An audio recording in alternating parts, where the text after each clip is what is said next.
Olá, seja muito bem-vindo, bem-vinda a essa nossa live aula, que a gente faz semanalmente, com muito carinho para vocês, onde a gente pode, aliás, é uma oportunidade, né, da gente compartilhar esse conhecimento sobre conflitos, os ambientes condominiais e também uma forma, né, da gente compreender melhor. Então, hoje a gente vai tratar de um tema muito importante, que são as questões éticas, né, que relacionado à convivência nesse espaço compartilhado, tá?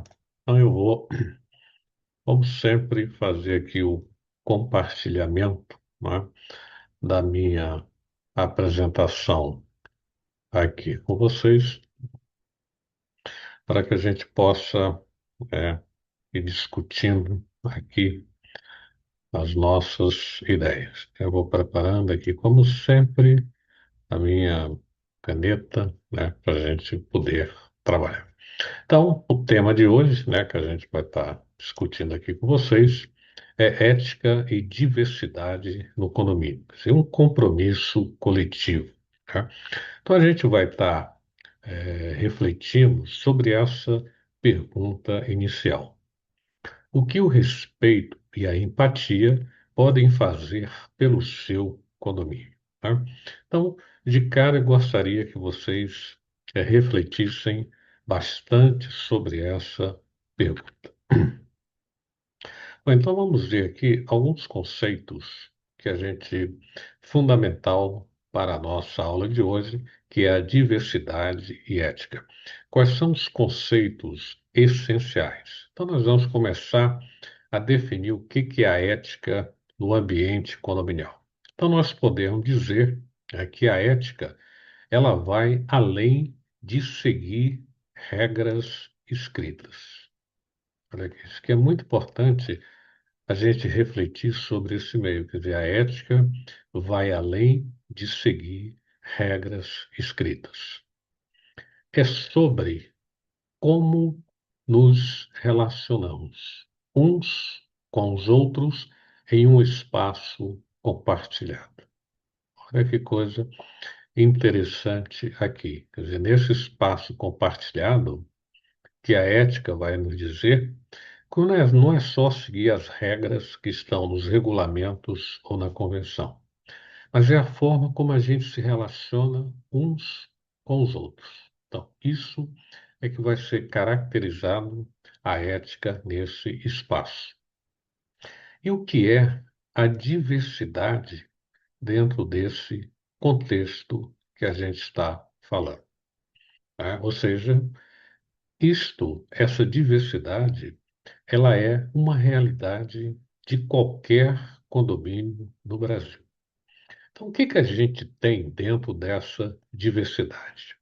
Então, você tem diferentes idades, você tem profissões, as composições familiares, não é? As crenças que as pessoas têm, horários e estilos de vida. Então, observe que essa diversidade, muitas vezes, ela passa despercebido pelos gestores condominiais. A gente não costuma, às vezes, prestar muita atenção nessa diversidade. Então, com base no que é ética e o que é diversidade, a gente pode dizer que ser ético nesse contexto que a gente está colocando aqui, dessas diversidades, significa o quê? Reconhecer estas diferenças. Diferenças o quê? De idades, profissões, composição familiares, crenças, horários, estilos de vida. E criar um ambiente onde todos possam se sentir respeitados e pertencentes. Então, observe que a gente, como gestor, a gente tem um papel fundamental na construção desse espaço. Então, o outro ponto importante, né, para a gente discutir aqui é o reconhecimento dessas diferenças. E aqui a antropologia nos possibilita um entendimento ou uma visão dessas diferenças. É claro que a gente não precisa ficar discutindo, entrando nos detalhes sobre o que é a antropologia, né? Mas ela tem muito a ver com isso aqui, ó, a pluralidade cultural. Tá? Então, o que ele afirma aqui é que não existe uma única forma correta de viver. É a gente achar o que é melhor o outro viver, como se nós fôssemos a referência, né, no modo de viver. Então, não existe essa forma única de viver. Quer dizer, cada pessoa ela tem uma forma própria de viver. Então, isso está relacionado com o que? Olha, com os hábitos e preferências são moldados por nossa criação, experiência e contexto social, né? Isso aqui é diferente para cada pessoa. Então, isso aqui molda o quê? Os hábitos e as nossas preferências. Daí, então, a gente percebe que cada pessoa, cada família representa o quê? Uma pluralidade cultural.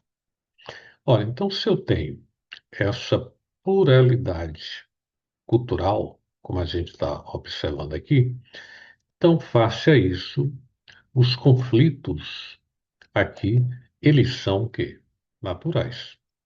Porque você tem essa pluralidade, quer dizer, então essas diferenças aqui, elas geram conflitos, né, que a gente pode ver, que são naturais e podem ser construtivos quando abordados com respeito e abertura ao diálogo. Então, você está observando que os conflitos também eles são importantes para o nosso crescimento e desenvolvimento, né, em comunidades. E outro ponto importante aqui é a riqueza da diversidade. Tá? Quer dizer, um condomínio diverso pode se beneficiar da pluralidade de ideias e perspectiva para solucionar problemas comuns. Então, dado esse conflito, então, com base nessa diversidade de ideias, a gente pode achar soluções para esses conflitos através dessa pluralidade que surge, dado que essa diversidade cultural, né? Então, quando a gente entende os comportamentos diferentes, eles não são necessariamente errados. Abrimos espaço para a tolerância e o diálogo genuíno dentro dessa diversidade, mas desde que quando a gente entende os comportamentos diferentes, tá? Então, isso aqui é importante dentro dessa relação e da convivência dentro desses espaços. Outra coisa importante que a gente pode tratar aqui é que esses pilares da convivência ética. Quais são os pilares? Quer dizer, são os esteios, o que dá suporte para esta convivência. Então, nós temos aqui, primeiramente, o respeito, né? Isso aqui é importante, quer dizer, respeitar. Prestem bem atenção aqui, ó. Respeitar não significa concordar. Vou destacar aqui para que vocês reflitam sobre isso. A gente respeitar a outra pessoa não significa o seu ponto de vista sobre determinada ação. Do mais reconhecer o direito do outro de ser diferente e buscar soluções que considerem as necessidades de cada conflito. É importante. É o que está por trás são as necessidades que têm que ser entendidas e respeitadas para que você possa chegar a um consenso. A empatia, quer dizer, a capacidade de se colocar no lugar do outro, ajuda a compreender comportamentos e necessidades diferentes das nossas, ampliando nossa visão. A empatia também tem a ver com saber ouvir. é o que a gente chama de escuta ativa, ou também você pode chamar de escuta empática, né? Quer dizer, então isso aqui, essa questão da empatia, ela tem a ver também com a forma com que a gente escuta o outro. Quer dizer, ouvir genuinamente, sem julgamentos prévios, que geralmente a gente julga as pessoas sem antes ouvi-la. Permite que todos se sintam valorizados e contribui para resoluções mais justas de conflitos. Quer dizer, quando eu escuto o outro de forma empática, entendendo que as necessidades de cada um, como a gente colocou aqui. E os canais de escuta e participação. Então, para que essa diversidade seja respeitada, é fundamental que todos os grupos tenham voz e sejam ouvidos nas decisões coletivas. Um condomínio eticamente responsável cria mecanismos para garantir que nenhum grupo seja sistematicamente silenciado ou negligenciado. Estes canais devem ser acessíveis a todos, considerando diferentes disponibilidades de horário, habilidades tecnológicas e necessidades especiais. Então, como que a gente pode trabalhar isso aqui? Você tem as caixas de sugestões, né, que pode ser física ou digital, que permite o quê? A manifestações anônimas, né? E você também tem o que? As pesquisas de opinião, onde todos possam participar, né, sobre temas importantes antes das decisões a serem tomadas. Até pode ser uma decisão do síndico ou pode ser uma decisão de uma assembleia. Reuniões em horários alternados para contemplar diferentes rotinas e diferentes interesses. Então, tudo isso aqui a gente chama dos canais, né, de escuta e participação, e são esses que a gente coloca aqui, né? E a transparência, ela é a base da ética coletiva. Então, o que envolve dentro do condomínio, né, que evita conflito? Observe que tudo isso aqui, eles são fontes geradoras de conflitos se eles não forem bem gerenciados. Então, quando a gente fala da prestação de contas claras, os relatórios financeiros detalhados e compreensíveis para todos, não apenas para especialistas. Então, se isso aqui é claro e as pessoas entendem, você tem aqui uma redução do conflito com base na clareza das suas prestações de contas. E você também deve estar à disposição para o esclarecimento de qualquer dúvida.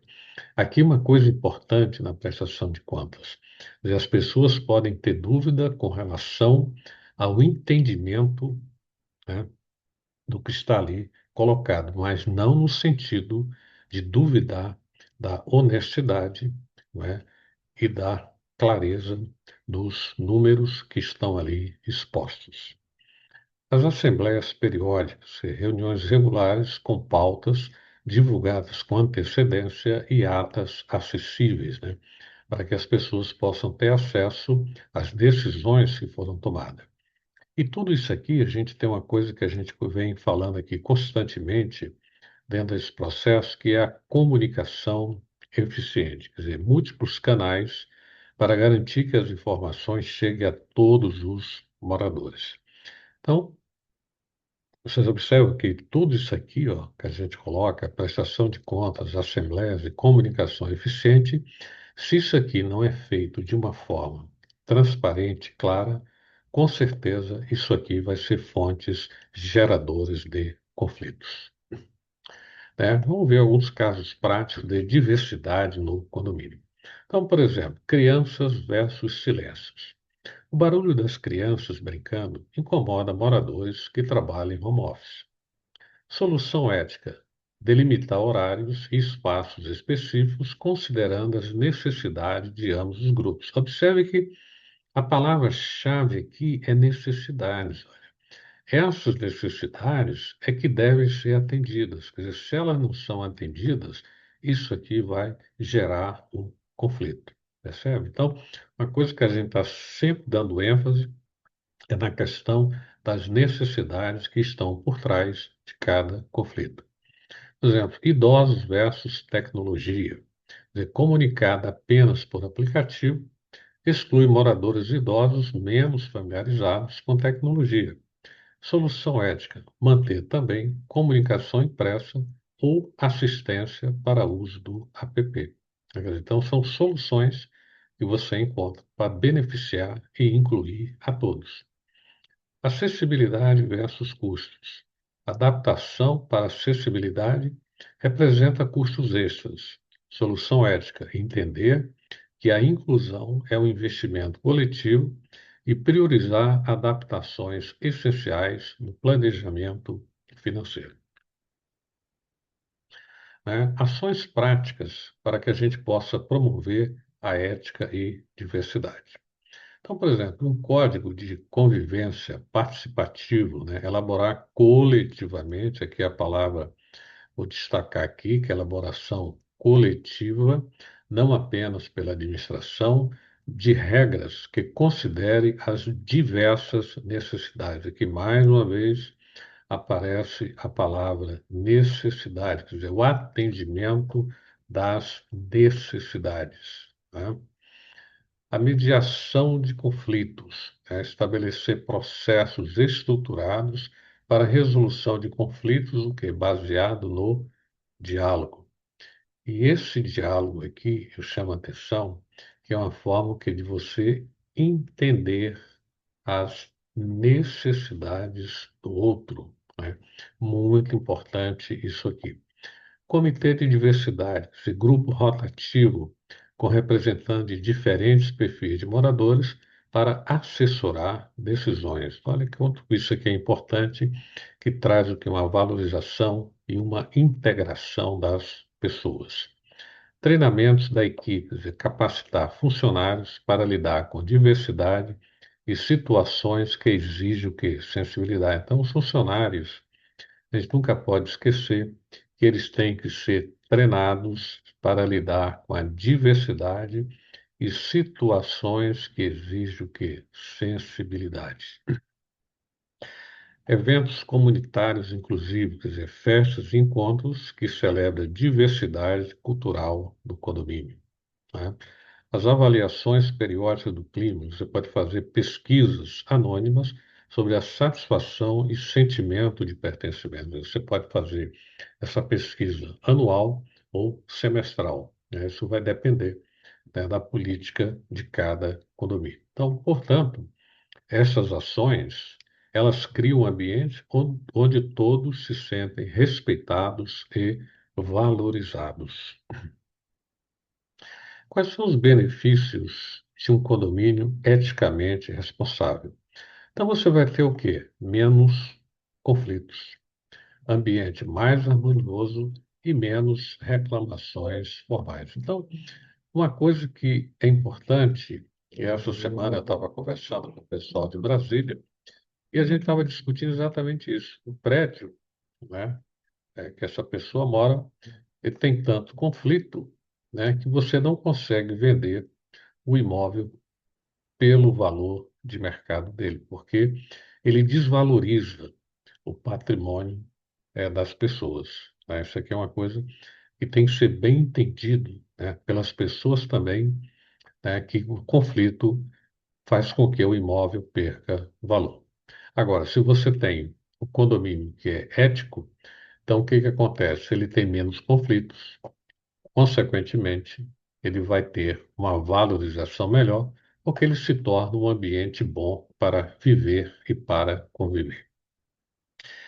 Então, se você tem isso aqui também, você vai ter o que a gente chama do senso de comunidade. Né? Quer dizer, moradores que se sentem respeitados participam mais ativamente da vida condominial. Né? Isso está relacionado também com o fato de você ter menos conflito neste ambiente. Né?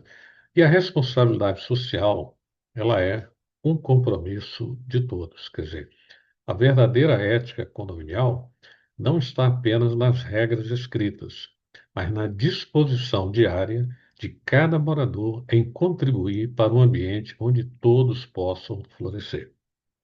A diversidade não é um problema a ser resolvido, mas uma realidade a ser celebrada e aproveitada, com empatia, respeito e transparência.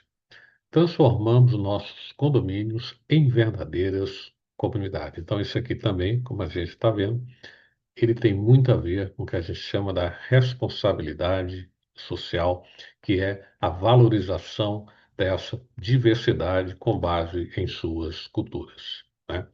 Então, uma dica aqui é que quando você for fazer a sua assembleia, proponha a criação de um código de convivência ética e um comitê de diversidade. Pequenas ações podem transformar profundamente a qualidade de vida coletiva.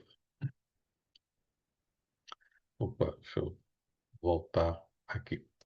Ok, gente? Então, eu espero aqui, né, que a gente tenha sido útil, né, para vocês essa discussão, né, que a gente teve aqui sobre essa questão da diversidade ética, o quanto que ela é importante, né, o nosso entendimento dessas realidades, né, para que a gente possa construir um ambiente mais harmônico, com senso de pertencimento, né, e reconhecimento das diferenças de cada um e o convívio respeitoso. Ok? Então reflitam sobre isso, deixe seus comentários, né, envie esse link, né, para outros síndicos, síndicas, né, para que a gente possa ir construindo um ambiente cada vez melhor de convivência coletiva. Ok? Então, um grande abraço e até o nosso próximo encontro.